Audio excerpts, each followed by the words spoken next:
Good morning student.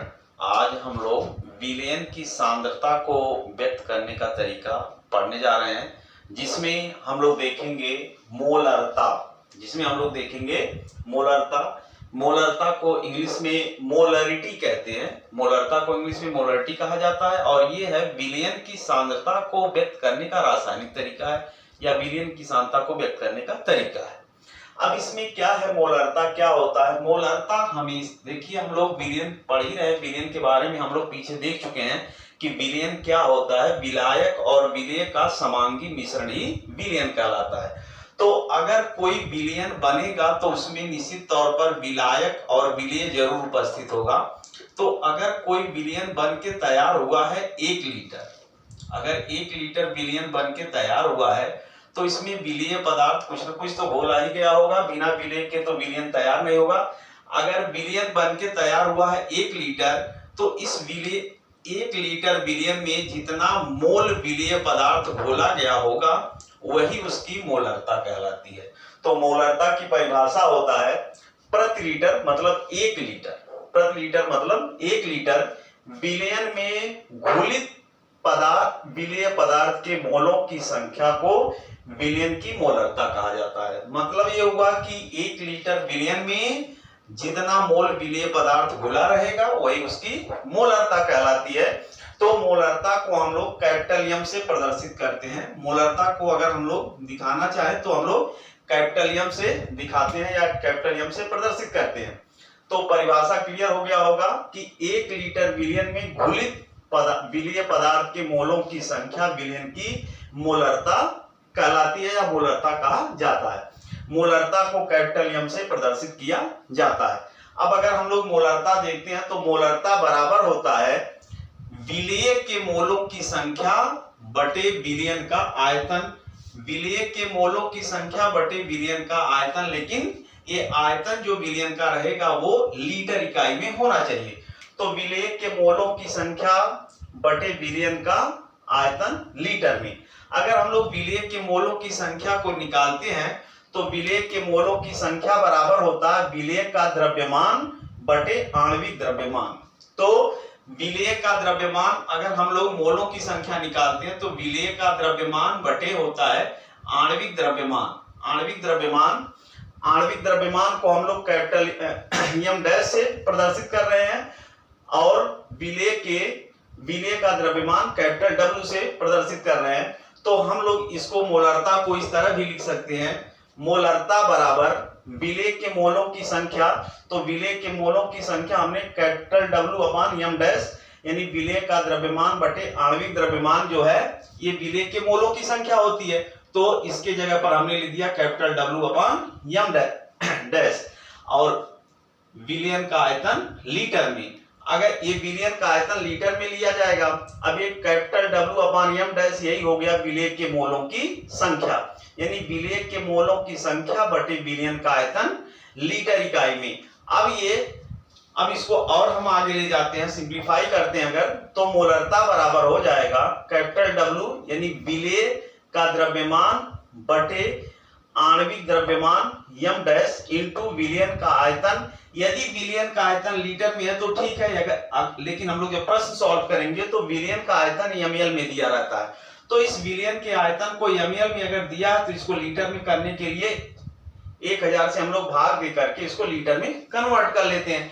तो ये हो जाएगा V अपान 1000। तो अब ये जो है पूरा लीटर में बदल जाएगा। अब इसको आगे हम लोग करते हैं तो सिंपल करते हैं तो m इज इक्वल टू हो जाता है कैपिटल W इंटू ये ऊपर चला जाएगा 100 अपान M dash into V in ml। अब यहाँ पर ये W जो है ये विलेय का द्रव्यमान है, एम डैश विलेय का आणविक द्रव्यमान है और V जो है विलयन का आयतन है। लेकिन अब ये ml इकाई में होना चाहिए, क्योंकि अगर ये ml इकाई में रहेगा तो अभी हम लोग 1000 से भाग देकर के इसको लीटर में बदलेंगे। तो ये मोलरता कैलकुलेट करने का ये फॉर्मूला है। तो अब हम लोग सीख लिए होंगे कि मोलरता क्या है। किसी विलयन के 1 लीटर में विलेय के मोलों की संख्या ही विलयन की मोलरता कहलाती है। मोलरता को हम लोग प्रदर्शित करते हैं कैपिटल एम से और यही इससे फॉर्मूला निकाला गया, मोलरता is equal to capital W into 1000 upon m dash into V in ml। यहाँ पर W जो है वो विलेय का द्रव्यमान है, m डैश विलेय का आणविक द्रव्यमान है और V जो है विलयन का आयतन है, लेकिन ये ml में होना चाहिए। अगर ये सब वैल्यू हमको पता है तो मोलरता आसानी से निकाला जा सकता है। तो ये मोलरता निकालने का जो है फॉर्मूला रहा। अब हम लोग देखेंगे मोलरता से संबंधित आंकिक प्रश्न। तो मोलरता से संबंधित आंकिक प्रश्न हम पहला एक क्वेश्चन दे रहे हैं। 4 ग्राम NaOH को जल में घोल करके 250 ml विलयन बनाया गया। विलयन की मोलरता ज्ञात कीजिए। अब इसमें जो है दिया है Na सोडियम का परमाणु भार 23, ऑक्सीजन का 16 और हाइड्रोजन का 1 परमाणु भार दिया हुआ है। तो हम लोग जानते हैं कि मोलरता कैलकुलेट करने का फॉर्मूला है m = W into 1000 upon m dash into V ml। इसमें क्या है, ये W जो है विलेय की मात्रा है, लेकिन ये ग्राम में होनी चाहिए। m डैश जो होता है वो आणविक द्रव्यमान है या m डैश अणुभार है, और V जो है ये विलयन का आयतन है। तो इसमें दिया है क्या कि ये विलयन बनाया गया है जिसमें 4 ग्राम NaOH को लेकर के घोला गया है 250 ml। 250 ml जल में घोल करके विलयन बनाया गया है। तो विलयन का आयतन तो 250 ml है और जो NaOH घोला गया है वो 4 ग्राम घोला गया है। तो अगर हम लोग इससे देखते हैं तो ये जो घोला गया पदार्थ है वो क्या है, वो कैपिटल W हो जाएगा विलेय पदार्थ की मात्रा। ये कैपिटल W विलेय पदार्थ की मात्रा हो गया 4 ग्राम, और ये जो W है वो ग्राम में होना चाहिए, ग्राम में है। इसके बाद हम लोग बात करते हैं m डैश। m डैश मतलब जो विलेय पदार्थ है उसी का आणविक द्रव्यमान या अणुभार है। अब m डैश अगर निकालते हैं NaOH का m डैश मोलर आणविक द्रव्यमान निकालते हैं या इसी को अणुभार निकालते हैं। NaOH का अणुभार अगर निकालते हैं या आणविक द्रव्यमान, तो Na का दिया ही है 23 प्लस O का दिया हुआ है 16 यानी 16 प्लस H का दिया हुआ है 1, तो ये m डैश हो जाएगा 40। ये अणुभार 40 निकल गया NaOH का। अब देखिए W निकल ही गया और ये ग्राम में होना चाहिए, ग्राम में है, अणुभार निकल गया, और V जो है विलयन का आयतन, तो विलयन का आयतन V जो दिया है वो 250 ml दिया है, और ये विलयन का आयतन ml में है, तो ठीक है, कोई दिक्कत नहीं है। अब यहां से मोलरता को हम लोगों को निकालना, फाइंड करना, मोलरता कितना आएगा। तो इसी फॉर्मूले में हम लोग रख दे रहे हैं। तो m = W हो जाएगा 4 इंटू 1000 अपॉन 14 इंटू 250 मतलब 250 ml। अब इसके बाद देखिए V ml में होना चाहिए, ml में है, m डैश 40 हो गया और W ग्राम में होना चाहिए, V है। तो अगर हम लोग देखते हैं तो इसको जो है 250 4 बार में 1000 कट जाएगा, और ये 4 है तो 10 बार में ये कट जाएगा, तो m = हो जाएगा 4/10। अब 4/10 है तो m = हो जाएगा 0.4।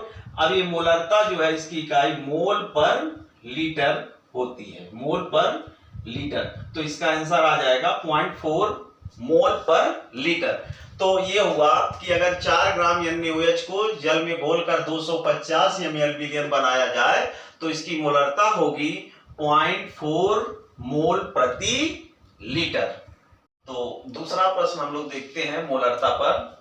तो इसमें कहा गया है 9 ग्राम ग्लूकोज को 100 ml जल में घोला गया, विलयन की मोलरता ज्ञात कीजिए। तो ये दूसरा क्वेश्चन है मोलरता से संबंधित। तो देखा जाए, इसमें कह रहा है कि 9 ग्राम ग्लूकोज है। ग्लूकोज का फार्मूला मालूम होना चाहिए, C6H12O6, ये ग्लूकोज का सूत्र है। अब इस 9 ग्राम ग्लूकोज को घोला गया है 100 ml जल में। तो जितना ml जल रहेगा वही आयतन हो जाएगा। तो ये 100 ml जल है। तो 9 ग्राम ग्लूकोज को अगर हम लोग 100 ग्राम जल में घोले हैं तो ये विलयन की मोलरता क्या होगी। तो मोलरता फाइंड करने का फॉर्मूला तो हम लोग पहले ही सीख लिए हैं। m इज इक्वल टू होता है W into 1000 upon m dash into V in ml। ml में होना चाहिए V। ये तो फॉर्मूला पहले ही पता है। तो इसमें W जो है वो विलेय पदार्थ की मात्रा है और ये ग्राम में होना चाहिए। तो इसमें हम लोग देखते हैं W इज इक्वल टू 9 ग्राम। तो ये W की वैल्यू हमको ग्राम में चाहिए। W है विलेय पदार्थ की मात्रा। तो ये विलेय पदार्थ की मात्रा 9 ग्राम है, मिल गया। m डैश जो होता है, जो विलेय पदार्थ होता है, उसी का आणविक द्रव्यमान या अणुभार होता है। तो हम निकालने चल रहे हैं। चूंकि घोला गया पदार्थ ग्लूकोज है तो ग्लूकोज में ग्लूकोज का फार्मूला होता है C6H12O6। इसमें जो है कार्बन का परमाणु भार प्रश्न में ऑलरेडी दे रखा है। कार्बन का परमाणु भार 12, हाइड्रोजन का 1 और ऑक्सीजन का 16 होता है। तो हम C6H12O6 का अणुभार निकालने चल रहे हैं। तो C6H12O6 का मोलर द्रव्यमान या अणुभार m dash is equal to हो जाएगा, m डैश यानी अणुभार निकालेंगे जब इसका, तो एक कार्बन का परमाणु भार 12 होता है तो 6 बार है तो ये 72 हो जाएगा, प्लस एक हाइड्रोजन का परमाणु भार 1 है तो 12 हाइड्रोजन का हो जाएगा 12, और एक ऑक्सीजन का परमाणु भार 16 है तो ऑक्सीजन इसमें 6 बार है तो 16 छक्के 96 हो जाएगा 96। ये टोटल जोड़ेंगे 6 2 8 2 10 9 1 10 7 17 1 18 180 इसका जो है अणुभार हो गया। और विलयन का आयतन V इक्वल टू है 100 ml। और मोलरता हम लोग को फाइंड ही करना है, निकालना ही है। तो हम लोग क्लियर कर लिए क्या कि इसमें मोलरता निकालना है तो हमको यही 3 वैल्यू जाननी चाहिए। तो W जो है विलेय पदार्थ की मात्रा है और वो ग्राम में होनी चाहिए। तो W विलेय पदार्थ की मात्रा ग्राम में 9 मिल गई। उसके बाद m डैश जो विलेय पदार्थ है उसी का आणविक द्रव्यमान या अणुभार होता है। तो आणविक द्रव्यमान या अणुभार m डैश बराबर 180 मिल गया। और V विलयन का आयतन जो है 100 ml मिल गया। अब मोलरता हम लोगों को क्वेश्चन मार्क निकालना ही है। तो यहां से इस फार्मूले से मोलरता हम m इज इक्वल टू निकालेंगे तो W जो है हो जाएगा 9 गुणे इंटू 100 अपान m डैश क्या है 180 गुणे V विलयन का आयतन 100 ml है। अब इसमें से एक जीरो यहां से, एक जीरो यहां से कैंसिल हुआ, एक जीरो यहां से, यानी सारे जीरो कैंसिल हो गए। लास्ट में m इज इक्वल टू बचा 9/18। इसको भी कट कर दिया जाए 1 और 2, यानी m इज इक्वल टू 1/2 और यही m इज इक्वल टू हो जाएगा 0.5 मोल पर लीटर। यानी अगर हम लोग 9 ग्राम ग्लूकोज को 100 ml जल में घोलें तो विलयन की मोलरता हो जाएगी 0.5 मोल पर लीटर। तो हम लोग मोलरता से संबंधित तीसरा प्रश्न सॉल्व करने चल रहे हैं। तो इसमें है क्या 58.5 ग्राम NaCl को 1000 ml जल में घोला गया तो इस विलयन की मोलरता क्या होगी। अब इसमें प्रश्न में ये बताया जा रहा है कि 58.5 ग्राम NaCl लिया गया है, मतलब सोडियम क्लोराइड लिया गया है, और इसको 1000 ml जल में घोल दिया गया है। 1000 ml जल में घोल दिया गया है। तो 1000 ml ये तो विलयन का आयतन हो जाएगा और ये सोडियम क्लोराइड की मात्रा विलेय की मात्रा हो जाएगी। अब हम लोग इसमें NaCl का परमाणु NaCl का अणुभार तो दिया नहीं है, यानी आणविक द्रव्यमान नहीं दिया है, तो हम लोग इसको देखते हैं कैसे लगाएंगे। तो मोलरता के लिए फॉर्मूला हम लोग पहले ही जानते हैं, m is equal to W into 1000 upon m dash into V in ml। ये तो फार्मूला हम लोगों को पहले ही क्लियर है। तो इसमें देखते हैं W क्या है, विलेय पदार्थ की मात्रा, मतलब विलेय तो NaCl है, तो NaCl की मात्रा, तो W इज इक्वल टू हो जाएगा 58.5 ग्राम। तो ये W जो है ग्राम में होना चाहिए, ग्राम में है, कोई दिक्कत नहीं है। इसके बाद हम लोग देखते हैं W निकल गया। इसके बाद हम लोग देखते हैं यम डैश जो घोला गया है उसी का अनुभार या आणविक द्रव्यमान लेना है। तो यम डैश जो है हम निकालते हैं NaCl का, NaCl का यम डैश निकाला जाएगा। तो इसमें प्रश्न में तो Na का भी नहीं दिया है परमाणु भार, न तो Cl का दिया है, तो इसको हमको याद होना चाहिए। तो चलिए नहीं याद है तो देख लेते हैं। Na का होता है 23 प्लस Cl का परमाणु भार 35.5 होता है। तो टोटल हम लोग जोड़ते हैं तो 58.5 ये हो जाता है अणुभार NaCl का। Na का जो होता है वो 23 होता है, Cl का 35.5 होता है। तो ये टोटल ऐड करेंगे तो 538 हो जाएगा, 325 और 58.5 हो जाएगा। अब V विलयन का आयतन हम लोग देखते हैं, O 1000 ml है, तो V इक्वल टू हो जाएगा 1000 ml। अब इसमें मोलरता निकालनी है, तो मोलरता क्या हो गई, क्वेश्चन मार्क हो गई। तो हम लोगों को मोलरता निकालने के लिए 3 चीजें जरूरी है जानना, मालूम होना चाहिए।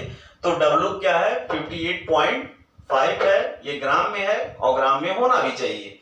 यम डैश NaCl का अणुभार है या आणविक द्रव्यमान है, तो ये हो जाएगा 58.5, ये जोड़ने पर टोटल आ गया है। V विलयन का आयतन है, वो ml में होना चाहिए, ml में है। तो चलिए इसको हम रखते हैं वैल्यू को।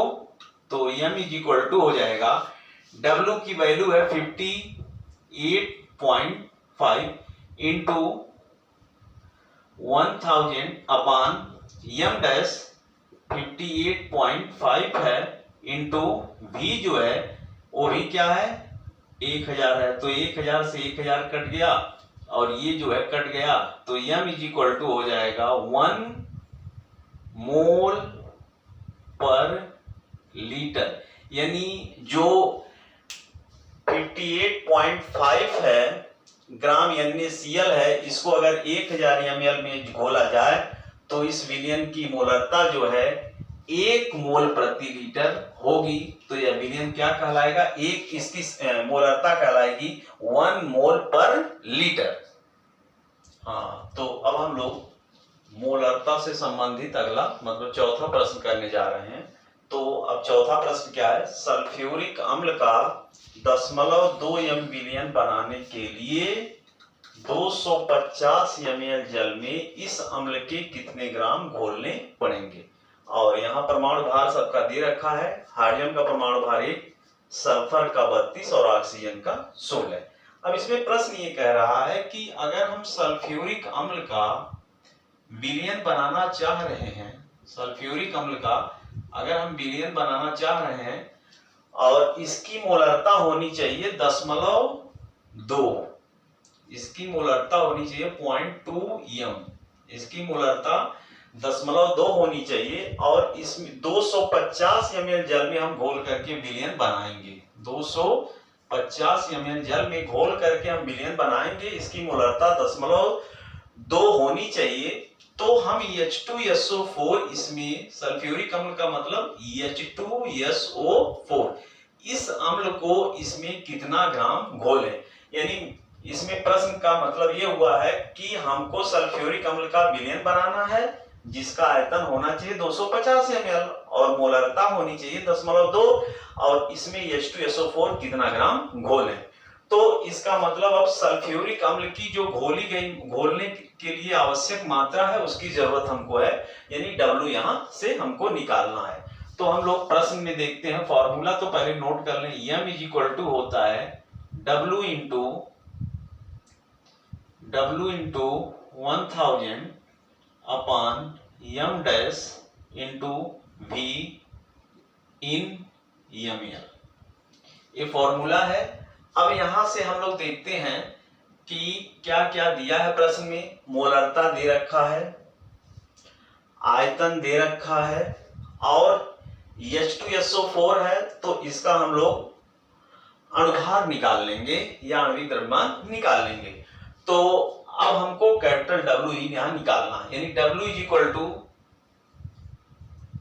क्वेश्चन मार्क और मोलरता M इज इक्वल टू 0.2 और M डैश, अब M डैश सल्फ्यूरिक अम्ल का अणुभार है, तो H2SO4 का M डैश हम निकालने चल रहे हैं। तो एक H का परमाणु भार 1 दिया है, तो यहाँ H 2 है, तो यहाँ 2 हो जाएगा, परमाणु भार 2।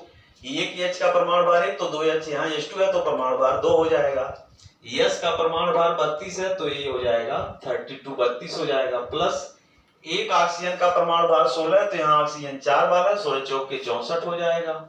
ये टोटल जोड़ते हैं 4 2 6 2 8 और 6 3 9, 98 हो गया।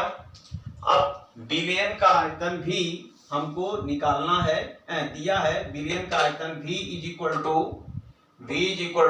250 ml, विलयन का आयतन भी 250 ml दिया है। अब हम लोग निकालते हैं यहां से, तो चलिए M इज इक्वल टू, मोलरता है तो मोल पर लीटर लिख देते हैं, मोल पर लीटर या मोल लीटर इनवर्स। तो 0.2 is equal to W into 1000 upon M dash 98 into V 250 250। अब इसको 250 और 1000 4 बार में कट जाएगा। अब इसके बाद हम लोग देखते हैं 0.2 is equal to W into 4 upon 98। अब इसको हम 2 से कट करते हैं, 2 4 हो जाएगा और ये 49 49 बार में ये कट जाएगा। अब इसके बाद इसको इससे मल्टीप्लाई करते हैं, तो हो जाएगा W into 2 is equal to 0.2 into 49। अब ये W इज इक्वल टू हो जाएगा 9.8 अपॉन 2, तो W इज इक्वल टू हो जाएगा W इज इक्वल टू